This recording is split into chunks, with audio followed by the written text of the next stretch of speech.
Diagnose ako ng 4 illness. So, meron akong hyperthyroidism, adenomyosis, GERD, at meron ako anxiety disorder. So, lahat yung sakit na yun, mga mare ko, dapat ko talaga siyang tandaan. Like, for example, ano yung gamit ko sa hyperthyroidism ko? Kailan ako na-diagnose? Sino yung doktor ko?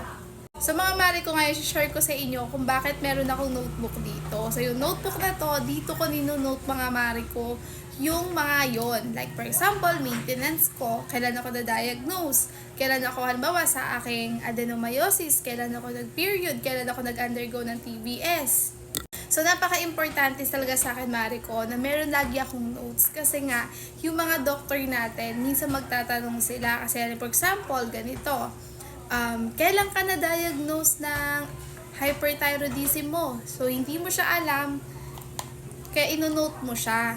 Kasi hindi naman manghuhula yung mga doctors natin. So ako, yan yung tips ko sa inyo, lalo na kung kayo may sakit or halimbawa yung mga anak nyo may sakit.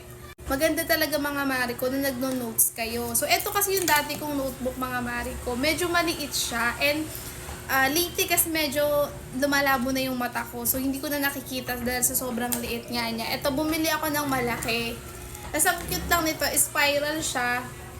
A5 na yung size niya and 80 leaves na siya. So, marami na ako masusulatan dito. Sabi ko nga sa inyo, 4 yung sakit ko. So, lahat dapat kong tandaan yun.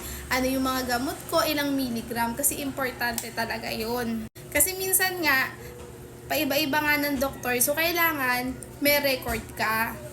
Para if in case na wala yung doktor mo, mas madali mong masasabi dun sa isang doktor na nag-check up sa'yo. So, yun yung tips ko sa'yo. Pag meron kayong sakit, better na meron kayong mga notes na ganito. At huwag yung iwawala yung mga reseta nyo para makikita ng mga doktor nyo, ganito pala yung binigay na gamot sa inyo. So, napaka-importante ng notes talaga and notebook talaga kapag merong mga ganong bagay-bagay.